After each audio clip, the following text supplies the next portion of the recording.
हो गया हाँ start। हो गया स्टार्ट सर यूर लाइफ। सारे फोन को सर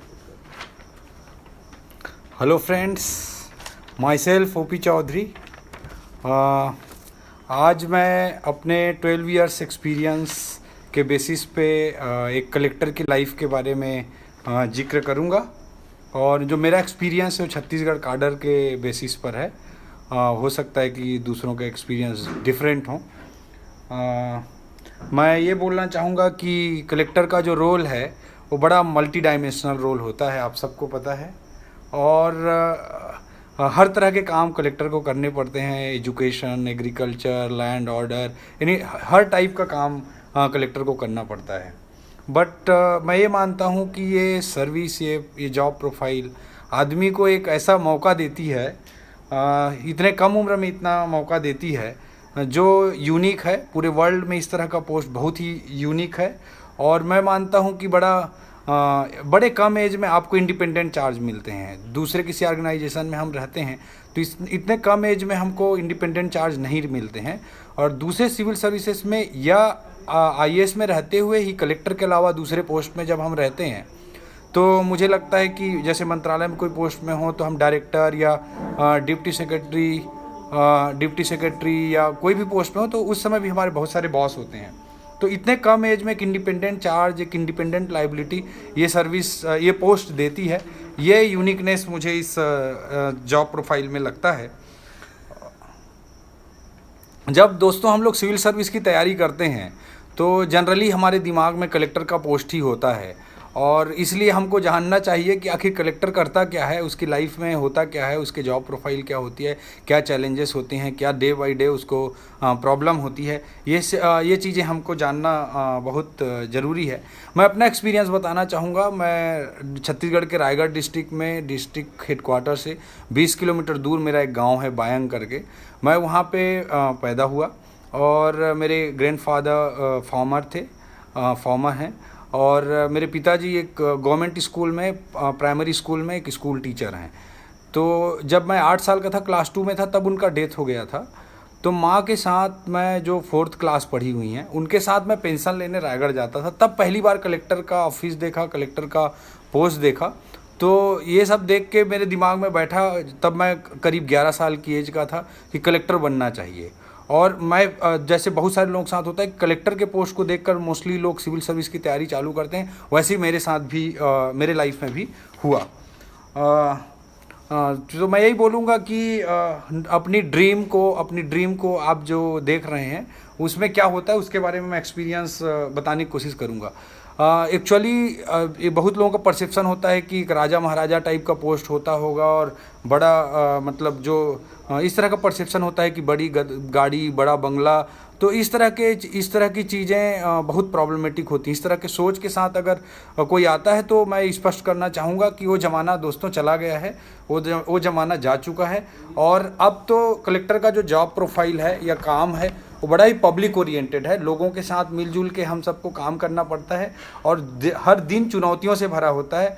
अगर बत्ती वैसे भी हट गई है और पहले भी जब थी भी तब भी आपको 4 महीना 6 महीना से ज़्यादा वो चीज़ सेटिस्फेक्शन नहीं दे सकता। अल्टीमेटली आप अच्छा काम करेंगे वही आपको जॉब सेटिस्फेक्शन दे सकता है। सर्विस जो कलेक्टर का पोस्ट होता है उसका इंपॉर्टेंस बताते हुए मैं बोलना चाहूँगा कि करीब 55 कमेटियाँ होती हैं, 55 समितियाँ, जिसका कलेक्टर चेयरमैन होता है डिस्ट्रिक्ट में। करीब मैं अपने बात करूं तो 5,000 करोड़ से ऊपर के बजट के कामों का मैं कहीं ना कहीं नियंत्रण या कोई महत्वपूर्ण रोल मुझे प्ले करना पड़ता है। स्कीम्स की हम बात करें तो 250 से अधिक स्कीम हैं जिनका इम्प्लीमेंटेशन कलेक्टर करता है। और पॉपुलेशन कम से कम 20 से 25 लाख पॉपुलेशन को कलेक्टर हैंडल करता है। जब भी आप किसी पोस्ट पे जाते हैं तो मैं आपको क्लियर करना चाहूँगा कि your image travels faster than you. आपकी इमेज आपसे ज़्यादा तेज़ी से ट्रैवल करती है। आप क्या हैं, कैसे हैं, उसके बारे में लोगों को पहले ज़्यादा पता चल जाता है। और कलेक्टर पूरी तरह से ग्लास हाउस में होता है, पब्लिक आइस में होता है। आप किससे दोस्ती रखते हैं, आप किस होटल में खाना खाने जाते हैं, आपके गाड़ी में कौन बैठता है, कौन कर्मचारी बैठता है या कौन व्यक्ति बैठता है, ये सारी चीज़ें पब्लिक वॉच करती है। तो हमको बहुत क्लियर रहना चाहिए कि एक पब्लिक आई में हैं, हम ग्लास हाउस के बीच में हैं, और उस हिसाब से हमको लाइफ में काम करना चाहिए जब भी हम कलेक्टर के रूप में रोल प्ले कर रहे हों। जब कलेक्टर के रूप में आप रोल प्ले करते हैं तो हर टाइप के लोगों से मिलते हैं, एक भूमिहीन मजदूर से लेके रिक्शा चालक से लेके उद्योगपति तक, सब तरह के लोगों से रिलेटेड आपके वर्क प्रोफाइल होता है और आपको हर तरह के लोगों के काम आपको करने पड़ते हैं। दोस्तों, जो डिस्ट्रिक्ट पोस्टिंग होती है, मैं मानता हूं कि एक आइडियल पोस्टिंग या ऐसा हमको लेकर चलना चाहिए कि जब भी आप किसी डिस्ट्रिक्ट में कलेक्टर पोस्टिंग लेकर जाएं तो आपके बाद आपके उस ज़िले में प्री आप, जैसे आपका नाम अगर मुकेश है तो pre Mukesh Hira and post Mukesh Hira के रूप में लोग उस ज़िले के हिस्ट्री को डिवाइड करें, एडमिनिस्ट्रेटिव हिस्ट्री को। ये आपका टारगेट होना चाहिए। और जो ख़राब से ख़राब पोस्ट मानी जाती हो उसको प्राइम पोस्टिंग के रूप में हमको देखना चाहिए, और आपके जाने के बाद उस डिस्ट्रिक्ट को प्राइम पोस्ट के रूप में कंसीडर करना चाहिए, आपका टारगेट होना चाहिए। दूसरी चीज़ मैं बताना चाहूँगा कि लोग सोचते हैं कि कोई किस तरह से नौकरी कर रहा है, कोई किस तरह सर्विस कर रहा है। इसमें मैं क्लियर करना चाहूँगा कि आप अपनी इमेज जैसी बना लेते हैं उसी से आपका पूरा करियर, पूरा लाइफ चलता है। दोस्तों, आपकी अगर अच्छे काम करने वाले की इमेज है तो उसी से आपकी लाइफ चलेगी। आप पे पॉलिटिकल प्रेशर, इस तरह की चीज़ें कभी नहीं होंगी। ये सब चीज़ें मैटर करती हैं। आप जब किसी भी ऑर्गेनाइजेशन में जाते हैं तो आपके दिमाग में होना चाहिए कि मैं मानता हूं कि अराउंड 80% लोग ऐसे होते हैं जो बॉस के हिसाब से चलते हैं, केवल 10% लोग ऐसे होते हैं जो कभी नहीं सुधरते, 10% लोग होते हैं जो कभी नहीं बिगड़ते। जो 10% लोग होते हैं कभी नहीं सुधरने वाले, उनको आप टारगेट कर सकते हैं, लेकिन बाकी 80% लोग आपके लीडरशिप पे चलते हैं। आप जैसा करते हैं उसी हिसाब से चलते हैं। जैसा कैप्टन और कोच होता है वैसा टीम परफॉर्म करने लगती है। इस बिलीव के साथ अपने को चलना चाहिए। इस पोस्ट के साथ, इस कलेक्टर पोस्ट के साथ जो मुझे सबसे बड़ी स्ट्रेंथ नज़र आती है वो है कि आप अपने लाइफ में जो ड्रीम किए हो या जो प्रॉब्लम फेस किए हो उससे रिलेटेड बहुत सारी चीज़ें समाज में दे सकते हैं, समाज में एड्रेस कर सकते हैं। मैं अपने लाइफ एक्सपीरियंस से मैं बताना चाहूँगा कि मैं जब 5th क्लास में था तो नवोदय विद्यालय की परीक्षा गांव में हुई थी, उसमें मैं फेल हो गया था। तो जब मैं कलेक्टर बना दंतेवाड़ा में, जब मैं कलेक्टर बना 2011 to 13 के बीच में, तो मैंने सोचा कि गांव में एक्चुअल में नवोदय विद्यालय बहुत अच्छी चीज़ होती है जो गवर्नमेंट की सब्सिडी पर बहुत क्वालिटी एजुकेशन देती है। बट मेरा मानना रहा है कि गांव का रूरल एलीट ही उसमें सेलेक्ट हो पाता है, क्योंकि इंटीरियर गाँव के जो अंडर प्रिविलेज्ड बच्चे होते हैं उनको ना उसके कोचिंग की जानकारी होती है, ना उसका कोई गाइड का पता होता है, ना बुक का पता होता है, ना मटेरियल का पता होता है। मैं इसी फीलिंग को लेकर मैं चूँकि खुद फेल हुआ था इस एग्ज़ाम में, तो मैंने एक प्रोजेक्ट स्टार्ट करने का मुझे इस पोस्ट में मौका मिला, सौभाग्य मिला, नन्हे परिंदे के रूप में। उसमें हमने क्या किया कि जो ब्लॉक्स होते हैं उनमें हर ब्लॉक से मोस्ट प्रिविलेज्ड बच्चों को, जो सबसे डिप्राइव्ड सेक्शन के बच्चे थे, उनको हमने 25-25 की संख्या में रिक्रूट कर लिया और उनको 5th क्लास की रेगुलर स्कूलिंग के साथ हमने नवोदय के गाइड देकर के नवोदय की कोचिंग, सैनिक स्कूल की भी कोचिंग साथ में कराई। तो आज की स्थिति है कि दंतेवाड़ा एरिया में इसी प्रोजेक्ट से सारे के सारे बच्चे, अंडर प्रिविलेज, बहुत ही गरीब बच्चे होते हैं, वो सेलेक्ट हो जाते हैं। तो उसको देखकर बड़ी खुशी होती है कि जो चीज़ मैं नहीं कर पाया, ये पोस्ट आपको सब करने का मौका देती है। दोस्तों, मैं रूरल बैकग्राउंड से रहा हूँ, तो इसलिए मुझे रियलाइज हुआ कि जैसे आरटीई है, अभी आरटीई में क्लियर कट प्रोविज़न है कि जो प्राइवेट स्कूल हैं उसके 25% सीट्स बीपीएल श्रेणी के बच्चों को देना है। लेकिन मैं मानता हूं कि इंटीरियर एरिया के गांव का जो बच्चा है वो कभी यहां तक पहुंच नहीं पाता। उसमें किलोमीटर का दायरा होता है और वहाँ हॉस्टल फैसिलिटी नहीं होती है। प्राइवेट स्कूल्स में हॉस्टल फैसिलिटी के बारे में आरटीई में कोई बात नहीं की गई है। तो एक बहुत बड़ा गैप है। उसको आप तभी रियलाइज़ कर पाते हैं जब आपकी लाइफ में ऐसा कुछ हुआ रहता है, आपका लाइफ बैकग्राउंड के आधार पर आप रियलाइज़ कर पाते हैं। तो इस हिसाब से मैंने रियलाइज़ किया कि एक जहाँ अच्छे स्कूल हैं उसके नियर बाई हम अगर गवर्नमेंट हॉस्टल्स क्रिएट कर दें तो उस स्कूल के जो फ्री सीट्स हैं उसका बेनिफिट गरीब बच्चे उठा सकते हैं। इस दृष्टिकोण से हमने केंद्रीय विद्यालय जैसे दंतेवाड़ा है वहाँ पे हमने हॉस्टल्स क्रिएट किए और हॉस्टल क्रिएट किए, और बच्चे हमारे गवर्नमेंट हॉस्टल में रहेंगे और पढ़ाई बच्चे केंद्रीय विद्यालय में करेंगे। इस तरह से हम इंटीरियर गांव के बच्चों को इस आरटीई के प्रोविज़न का लाभ दिला पाए। इस तरह के आप अनगिनत एक्सपीरियंस इस सर्विस में गेन कर सकते हैं, इस सर्विस के माध्यम से कर सकते हैं। जो आपका लाइफ एक्सपीरियंस है, आपकी जो कमी है, उसको आप पूरा कर सकते हैं। दोस्तों, इस सर्विस में मुझे लगता है कि चेंज एजेंट के रूप में बहुत बड़ी और इम्पॉर्टेंट भूमिका आप निभा सकते हैं। आप परिवर्तन ला सकते हैं सोसाइटी में, चाहे वो गरीब वर्ग हो, चाहे मध्यम वर्ग हो, चाहे रेगुलेटरी रोल आप प्ले कर रहे हो, हर तरह से रोल प्ले कर सकते हैं।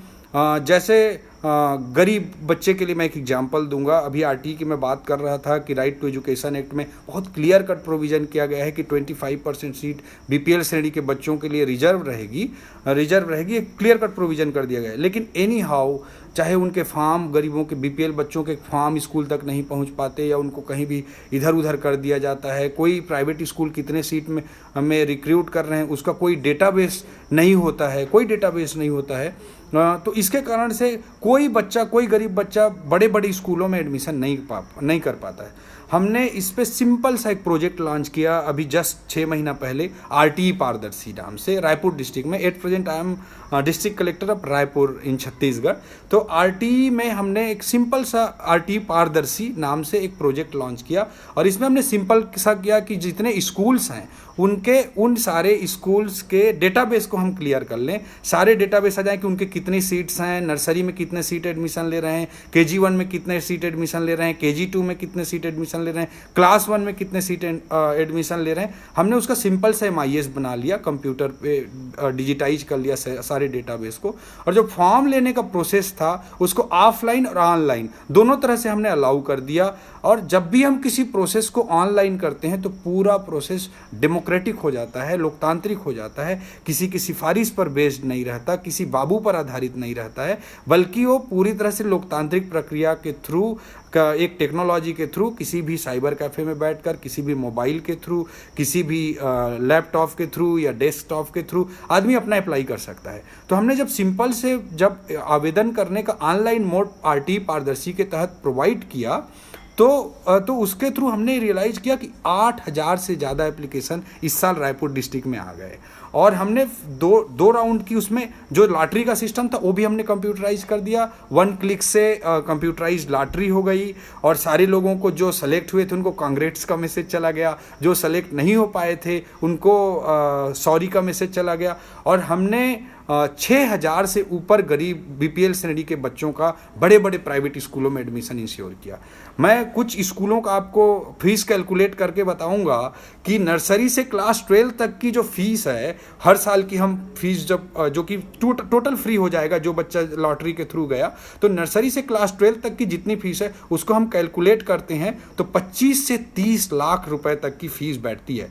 तो हम 6000 सीट को अगर 25-30 लाख ना माने, उसको अगर हम 10 लाख भी मानते हैं, तो मुझे लगता है इसके थ्रू हम करीब you can calculate it 10 lakhs into 6000, मतलब समथिंग अराउंड 60 करोड़ पर हैप्स 60 करोड़ का हम लॉटरी देते हैं। और अगर नर्सरी से क्लास 12 तक के बच्चे की टोटल फीस, एक बच्चे की फीस अगर 25 लाख की बनती है, तो एक लॉटरी के थ्रू आप 25 लाख का बेनिफिट एक गरीब को देते हैं। तो ये सिंपल सा प्रोजेक्ट का डिजिटाइजेशन पर बेस्ड था, कंप्यूटराइज लॉटरी पर बेस्ड था, और पूरी सिस्टम को ट्रांसपेरेंट किया गया। और इसमें हमने 6000 से ज़्यादा बच्चों का एडमिशन कराया, और पूरे प्रोसेस में जो कि मुझे लगता है 60 करोड़ का बेनिफिट सारे बच्चों को, परहैप्स इस 600 करोड़, इसका बेनिफिट हम केवल 17 लाख के माध्यम से दिला पाए। दोस्तों, लोगों से मध्यम वर्ग की हम जब बात करें, इस तरह से हम गरीब लोगों के ज़िंदगी में चेंज ला सकते हैं। मिडिल क्लास की चेंज में हम कैसे मिडिल क्लास बच्चों के लाइफ में या लोगों के लाइफ में कैसे चेंज ला सकते हैं, इसका एक एग्जांपल मैं देना चाहूँगा। रायपुर कलेक्टर के तौर पे मैंने एक चीज़ पे फोकस किया कि जितने हम फ्रूट्स खाते हैं, फ्रूट्स खाते हुए हम सोचते हैं कि हम मिनरल्स ले रहे हैं, विटामिन्स ले रहे हैं, सुबह सुबह बहुत सारा फ्रूट खा जाते हैं, बट हमने जो उसके पकाने का, उसको प्रोसेस करने का जो तरीका है, उस पर हमने रेड करना चालू किया। तो आप पाएंगे कि बहुत ही डेंजरस केमिकल से सारे फलों को पकाया जा रहा था। हमने इस पे बड़ा मुहिम चलाया, बड़ा अभियान चलाया, और सारे लोगों को तक सही फल पहुंचाने की कोशिश की, सारे सही फ्रूट्स पहुंचाने की कोशिश की। इस तरह से आप छोटे से इंटरवेंशन से बिना कोई पैसा खर्च किए आपकी एग्जिस्टिंग सिस्टम, एग्जिस्टिंग मशीनरी के थ्रू फ्रूट्स पे केमिकल लगाने के सिस्टम को बंद कर सकते हैं। बंद हुआ, काफ़ी हद तक कंट्रोल हुआ।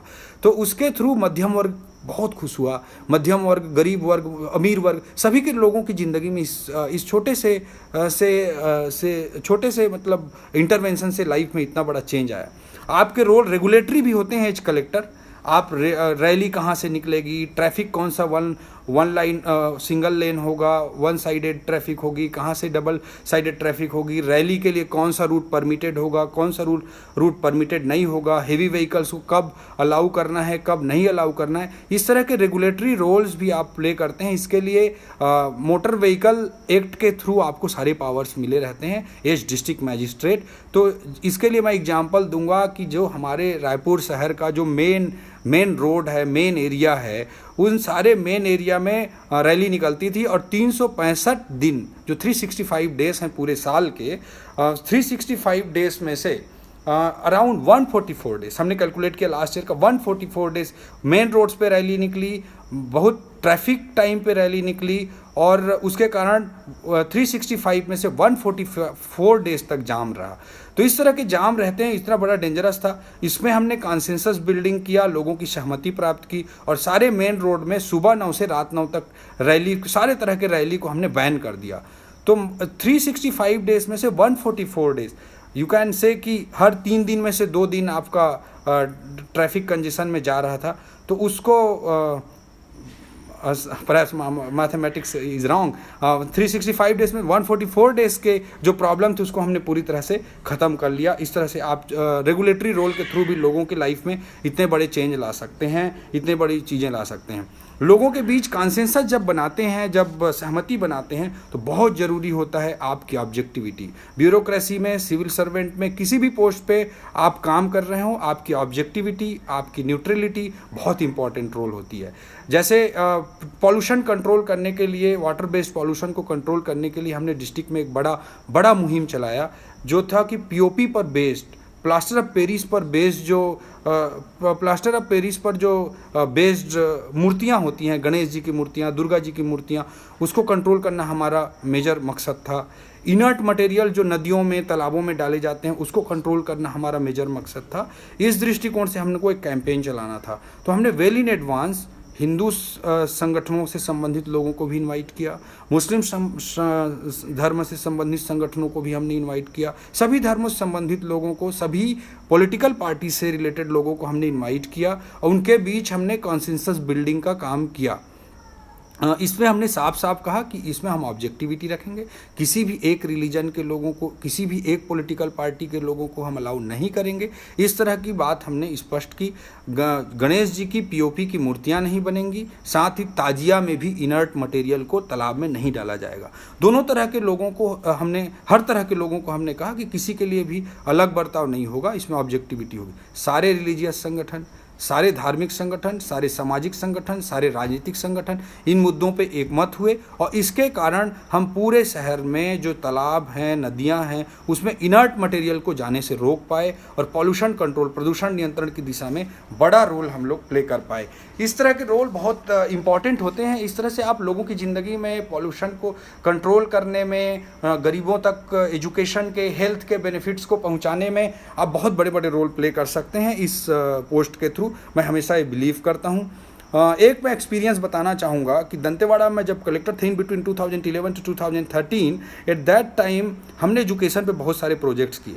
बट एजुकेशन रिलेटेड जितने प्रोजेक्ट हम कर रहे थे, उसके बाद हमने रियलाइज़ किया कि ऐसा यूथ जो कि फॉर्मल एजुकेशन की बस को मिस कर चुका है और आज बेरोजगार होकर घूम रहा है, उसके लिए कहीं कोई स्कोप नहीं है। इसलिए हमने सोचा कि एक अनएम्प्लॉयड यूथ के लिए हम कॉलेज क्रिएट करेंगे जिसमें कोई एजुकेशनल क्वालिफिकेशन की ज़रूरत नहीं होगी। चाहे यूथ 5th पास हो, 5th फेल हो, 8th पास हो, 8th फेल हो, 10th पास हो, 10th फेल हो, कोई भी उसका एजुकेशनल क्वालिफिकेशन हो, उसके लिए उस कॉलेज के डोर ओपन रहेंगे। इस थ्योरी पे हमने लाइवलीहुड कॉलेज स्टार्ट किया दंतेवाड़ा में और जैसे ही हमने लाइवलीहुड कॉलेज स्टार्ट किया, बहुत अच्छे रिजल्ट्स आने लगे। उसमें लोकल स्किल डेफिसिट को, जैसे जैसे मैसन का काम है, प्लम्बर का काम है, इलेक्ट्रीशियन का काम है, एसी रिपेयरिंग है, सोलर पावर पे बेस्ड सीट्स की रिपेयरिंग है। ये सारे चीज़ों को हमने उसमें इंक्लूड किया। और दूसरी तरफ हमने मार्केट के जो इमर्जिंग ट्रेंड्स हैं, जैसे टैली का कोर्स आजकल चल रहा है, सेल्स मार्केटिंग के कोर्स चल रहे हैं, इस तरह के कोर्सेज़ को भी हमने उसमें इंट्रोड्यूस किया। हॉस्पिटैलिटी के कोर्सेज़ को हमने इंट्रोड्यूस किया। तो उसका बहुत ही अच्छा सक्सेसफुल मॉडल इस कॉलेज का क्रिएट हुआ, जिसको नाम दिया गया लाइवलीहुड कॉलेज, जो कि अनएम्प्लॉयड यूथ के लिए स्किल बेस्ड कॉलेज था। और इसमें स्किल ट्रेनिंग 4 महीने की 5 महीने की दे करके लोगों की यूथ की ज़िंदगी को संवारने का काम किया गया। इस तरह का बहुत अच्छा प्रोजेक्ट चल रहा था। उसके करीब 2 साल बाद मैं एक रायपुर के एक होटल में एक बार डिनर करने गया, गोल्डन ट्यूलिप होटल का नाम है। उस पर मैं जैसे डिनर कर रहा था मैं अपने फ्रेंड्स के साथ, तो अचानक एक बच्चा आकर मेरे पैर को छूने की कोशिश करने लगा। मैंने तुरंत पकड़ा, उसको रोका और फिर मैंने बोला कि मैं पहचान नहीं पाया उसको, कि मैं बोला तुम कौन? तो उसने बताया सर मैं बोमड़ा, मैं दंतेवाड़ा से हूँ और लाइवलीहुड कॉलेज से मैं हॉस्पिटैलिटी का कोर्स करके यहाँ नौकरी करता हूँ। तो इस तरह के आपको उस समय जो आपकी खुशी का कोई ठिकाना नहीं होगा। लाइफ का रियल सेटिस्फेक्शन यही है, लिबरेशन लाइफ में मोक्ष यही है।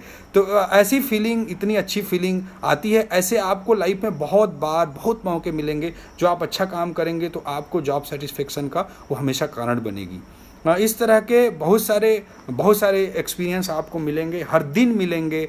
हर दिन को आप अच्छे से इंजॉय करके अगर काम करेंगे तो रात को नींद अच्छी आएगी और लाइफ में पूरा सेटिस्फेक्शन रहेगा।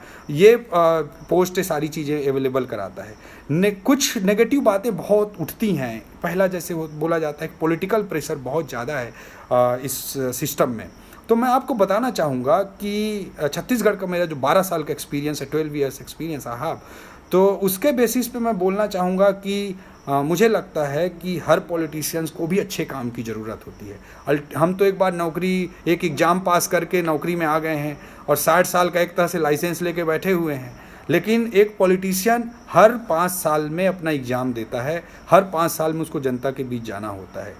लेकिन अगर आपकी इमेज अच्छे काम करने वाले की है तो कभी भी पॉलिटिशियन आपको डिस्टर्ब नहीं करेगा, क्योंकि आपके काम का आउटपुट एक पॉलिटिकल सिस्टम में, एक डेमोक्रेटिक सिस्टम में निश्चित रूप से गवर्नमेंट को, पॉलिटिकल पार्टी को, एक पॉलिटिशियन को भी मिलता है।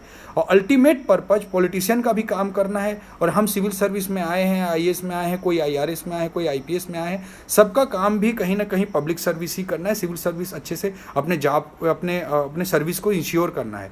तो कहीं बेसिक जो हमारा उद्देश्य है उसमें कोई अंतर नहीं होता है। इसलिए मुझे लगता है कि पॉलिटिशियन भी अगर आपको अच्छे से समझ जाए कि आप अच्छा काम करके डिलीवर करके दे सकते हो उसके लिए, तो वो निश्चित रूप से आपके काम को हमेशा सपोर्ट करता है। मेरा 12 साल के एक्सपीरियंस के बेसिस पे मैं बोल रहा हूँ। और पॉलिटिशियन से इस तरह के कॉन्फ्लिक्ट की स्थिति कभी बनती नहीं है। और छोटे मोटे चीज़ें हो सकती हैं, कभी कभार थोड़ा बहुत हो सकता है, बट अल्टीमेटली पॉलिटिशियंस को भी काम चाहिए और हमसे ज़्यादा उसको ज़रूरत है। और अच्छे काम, अच्छे रिजल्ट की अगर उसको गुंजाइश है तो definitely he will support you in your mission. आप जो काम करेंगे उसमें हमेशा पॉलिटिशियन का बहुत अच्छा सपोर्ट मिलेगा, ये हमेशा होता है। कुछ जगह के, कुछ स्टेट के कुछ नेगेटिव बातें सुनने को मिलती हैं हमारे बैचमेट से और दोस्तों से, तो उस तरह की चीज़ें भी होती होंगी, but we have to anyhow tackle the things. और अल्टीमेट हमारा ऑब्जेक्टिव अच्छा है तो पॉलिटिशियन से हमको सपोर्ट ही मिलता है। मैं ये चीज़ बोलना चाहूँगा। जब भी जॉब प्रेशर हो या पॉलिटिकल प्रेशर हो या किसी भी तरह के आपको प्रॉब्लम हो, तो मुझे लगता है कि in service, with in service आपके अच्छे दोस्तों का बहुत अच्छा ग्रुप होना चाहिए। और अगर वो सर्विस से हैं तो ऑलवेज बेटर है, क्योंकि आप अपने फैमिली मेम्बर्स को, अगर वो सिविल सर्विस में नहीं है, मोस्ट ऑफ द केसेस में रहता है, आपके फैमिली मेम्बर्स नॉर्मल गांव के लोग हैं, नॉर्मल टीचर हैं, नॉर्मल फार्मर हैं, या आपकी वाइफ अगर हाउस वाइफ है, तो आप उसके साथ आप चीज़ों को शेयर करके आप कंफर्ट नहीं हो सकते। तो आपके जो बैचमेट्स हैं, आपके जो दोस्त हैं, आपके जो कैडरमेट्स हैं, उसमें अगर आप लोगों का कुछ अच्छा ग्रुप हो तो मुझे लगता है कि इस सिविल सर्विस में सबसे बड़ी स्ट्रेंथ है, सबसे बड़ी ताकत है इंसान की। और मैं अपने लाइफ एक्सपीरियंस के बेसिस पे बोल रहा हूँ, क्योंकि जब भी आपके पास प्रेशर सिचुएशन आएगा, जब भी आपके साथ प्रॉब्लम आएगा, तो उन दोस्तों के थ्रू आप चीज़ों को बता सकते हो, दोस्तों के थ्रू चीज़ों को टेकल कर सकते हो और बहुत अच्छे तरीके से अपने माइंड को रिलैक्स कर सकते हो। अगर कोई आपके साथ गंदा किया है तो आराम से बैठिए, नींदा रस पीजिए और आप पूरा रिलैक्स हो जाएंगे। तो ये बहुत ज़रूरी है कि सर्विस में प्रेशर को तुरंत हमको बाहर निकालने की प्रैक्टिस होनी चाहिए। दूसरा, हम लोग कई बार सोचते हैं कि पोस्टिंग, कोई किसी को अच्छी पोस्टिंग मिल गई, किसी को ख़राब पोस्टिंग मिल गई। मैं बहुत क्लियरली बोलना चाहूँगा कि लाइफ में ऐसा बिल्कुल नहीं होता है। I was Raipur municipal commissioner in between 2009 to 2011। 2009 to 2011 में रायपुर का म्यूनिसिपल कमिश्नर था। From this place I opted for collector Dantewada. I requested government कि मुझे कलेक्टर दंतेवाड़ा बना दिया, which is known as most affected Naxal district in country. तो वहाँ पे जाके मुझे जो जॉब सेटिस्फेक्शन मिला, मुझे जितना रिकॉग्निशन मिला, जितनी बड़ी चीज़ें रिवोल्यूशनरी वे में जितने बड़े प्रोजेक्ट्स हम क्रिएट कर पाए, वो अमेजिंग था। उतना मुझे सेटिस्फेक्शन, मैं ईमानदारी के साथ बता रहा हूँ कि आज मैं स्टेट कैपिटल में रायपुर में कलेक्टर के तौर पे काम कर रहा हूँ, मुझे उतना सेटिस्फेक्शन आज नहीं मिलता जितना मैं दंतेवाड़ा में काम करके मुझे मिला। तो हर डिस्ट्रिक्ट का अपना अपना प्लस और माइनस होता है, कोई प्राइम पोस्टिंग नहीं होती है। जब हम एकेडमी में रहते हैं, Lal Bahadur Shastri national academy of administration में रहते हैं, पहली पोस्टिंग ट्रेनिंग के लिए आपके डिस्ट्रिक्ट की जब आती है करीब 1 साल बाद, तो ऐसे लोगों का कई बार फीलिंग रहता है कि जैसे उनको कोई डाउरी में, कोई दहेज में कोई ये डिस्ट्रिक्ट मिल गया, किसी को डिस्ट्रिक्ट मिल गया, मुझे अच्छा नहीं मिला, मुझे अच्छा नहीं, उसे अच्छा मिल गया। This is not like that. Her district के अपने प्लस होते हैं, अपने माइनस होते हैं, हर पोस्ट के अपने प्लस होते हैं, अपने माइनस होते हैं। अगर हम चीज़ों को पॉजिटिवली लेते हैं तो हर जगह हम इंजॉय कर सकते हैं, डिफरेंस ला सकते हैं, पॉजिटिव चेंजेस क्रिएट कर सकते हैं और सोसाइटी के लिए अच्छा काम कर सकते हैं। हर पोस्ट अच्छा होता है, हर पोस्ट में प्लस होते हैं, माइनस होते हैं। मैं दंतेवाड़ा का सबसे बड़ा प्लस बोलना चाहूँगा कि वहाँ पे किसी तरह का कोई डिस्टर्बेंस नहीं होता था, हम बहुत अच्छे तरीके से काम कर पाते हैं। बट रायपुर में आपको बहुत सारे चैलेंजेस, बहुत सारे प्रेशर को झेलना पड़ता है एज स्टेट कैपिटल। दूसरी चीज़ मैं बोलना चाहूँगा कि रूटीन बड़ी टफ होती है। Time management is this service is all about time management and man management. Human management आपको करना है, ह्यूमन रिसोर्स को, आपके अंडर के लोगों को, उनमें कैपेसिटी हो सकती है, नहीं हो सकती है, बहुत डल हो सकता है, वो हिंदी ना जानता हो, इंग्लिश ना जानता, बहुत सारी प्रॉब्लम आपकी स्टाफ के साथ आपको आएगी।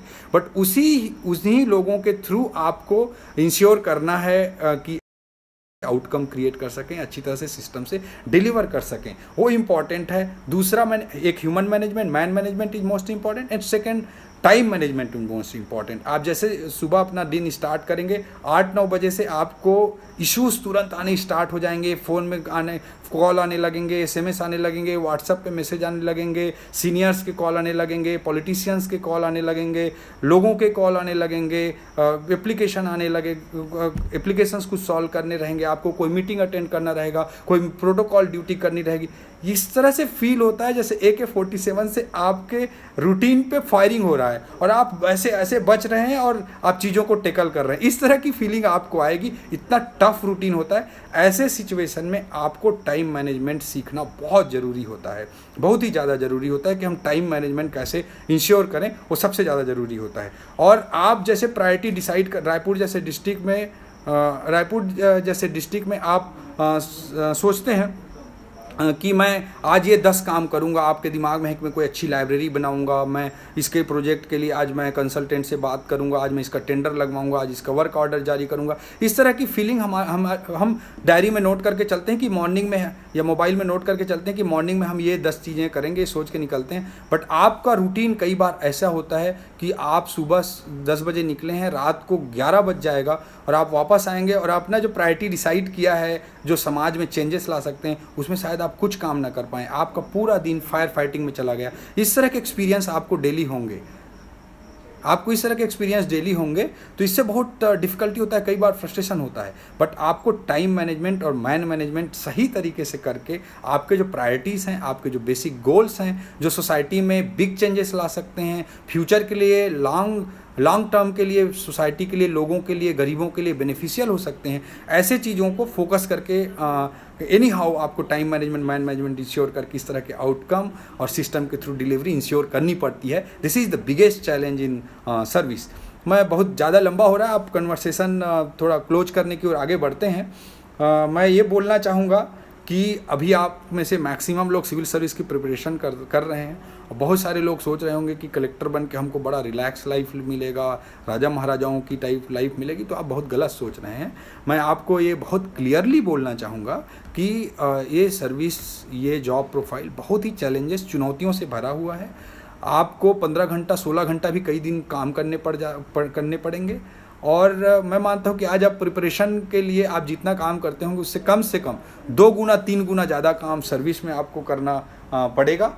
और सर्विस में ज़्यादा काम करना पड़ेगा। अभी आप प्रिपरेशन कर रहे हैं, आप अपने आप के प्रति जिम्मेदार हैं। अगर आप अच्छा मेहनत नहीं करते, पढ़ाई नहीं करते, तो आप अपना खुद का नुकसान करते हैं, एक आदमी का नुकसान करते हैं, मैक्सिमम आप अपनी फैमिली का नुकसान करते हैं। लेकिन अगर आप एक कलेक्टर के पोस्ट पे हैं तो आपकी लाइफ 25 लाख लोगों की लाइफ से जुड़ा होता है। और अगर आप कोई आलस करते हैं या कोई अच्छा काम नहीं करते हैं तो आप 25 लाख लोगों की ज़िंदगी को नेगेटिवली अफेक्ट करते हैं। ये फीलिंग आने लगती है आपको, और आपका लाइफ, आपकी रूटीन बहुत चैलेंजिंग होता है। और अगर आप अभी जितना मेहनत कर रहे होंगे उससे कम से कम 2 गुना मेहनत तो सर्विस में आकर करना ही पड़ेगा। ये सबसे इम्पॉर्टेंट है। और ये सर्विस बहुत सारे अवसर देता है, बहुत चैलेंजेस हैं, बट चैलेंजेस हैं इसीलिए इस सर्विस की, इस पोस्ट की महानता बनी हुई है, इस पोस्ट की का इम्पोर्टेंस बना हुआ है। महानता नहीं बोलूँगा, इम्पोर्टेंस बना हुआ है। और हम सबको इस हिसाब से काम करना चाहिए, अपना सब कुछ दे करके काम करना चाहिए, क्योंकि बहुत सारे लोगों की लाइफ हमसे जुड़ी रहती है। और मैं यही बोलूँगा कि आज आप सिविल सर्विस की तैयारी कर रहे हैं, बहुत सारे ड्रीम्स हैं आपके, वो सारे ड्रीम्स फुलफ़िल हों। बट असली लड़ाई, तैयारी से ज़्यादा बड़ी लड़ाई उस दिन स्टार्ट होगी जिस दिन आप जॉब ज्वाइन कर लेंगे। एज IAS या एज IPS या एज IRS आप ज्वाइन कर लेंगे, उस दिन आपका बड़ा चैलेंज स्टार्ट होगा। ये लाइफ बहुत डिफरेंट है। और आपको मैं यही कहूँगा कि आप सोसाइटी के लिए बहुत कुछ कंट्रीब्यूट कर सकते हैं। निश्चित रूप से ब्रिटिशर्स पीरियड वाली चीज़ें अब नहीं रही इस सर्विस में, लेकिन ब्रिटिशर्स पीरियड वाली चीज़ें, औपनिवेशिक जो कॉलोनियल लिगेसी है वो इस सर्विस में अब नहीं रही। बट आप लोगों के लिए डेवलपमेंट पॉइंट ऑफ व्यू से, कंट्री को चेंज करने के व्यू से ज़्यादा इम्पॉर्टेंट रोल प्ले कर सकते हैं। ये मैं सर्टेनली अपने 12 ईयर्स के एक्सपीरियंस के बाद मैं बोलना चाहूँगा। मैं ठीक तरह से अपना इंट्रोडक्शन शुरू में नहीं दे पाया था। Myself OP Chaudhary, 2005 batch, 2005 batch का हूँ मैं, छत्तीसगढ़ काडर का हूँ, छत्तीसगढ़ का रहने वाला हूँ। और मैं 2005 बैच का हूँ। एट प्रेजेंट मैं कलेक्टर रायपुर के रूप में काम कर रहा हूँ। मैं लास्ट में आप सब लोगों को बहुत बहुत शुभकामनाएं दूंगा कि keep flying and touch the unlimited sky. आप सिविल सर्विस की तैयारी कर रहे हैं, आप सफल हों, ज़िंदगी में सफल हों। अगर सिविल सर्विस में सफल ना भी हों तो एक अच्छे इंसान के रूप में अपने आप को स्थापित करें, और लाइफ में सफल हों, एक अच्छे इंसान के रूप में जहाँ भी रहें अच्छा कंट्रीब्यूट करें। दुनिया में कोई भी काम बुरा नहीं होता, बशर्ते कि आदमी खरा हो, ये मेरा मानना है। तो आप पॉजिटिवली सोचें, think positive, do positive, result must be positive. आप सबको मेरी ओर से बहुत बहुत शुभकामनाएं। और आपका जो ड्रीम है बहुत चैलेंजेस से भरा हुआ है, उस चैलेंज तक आप पहुँचें और सोसाइटी के लिए, लोगों के लिए और कंट्री के लिए बहुत अच्छा कंट्रीब्यूट कर सकें। इन शुभकामनाओं के साथ मैं अपनी बात को समाप्त करता हूँ। Thank you so much.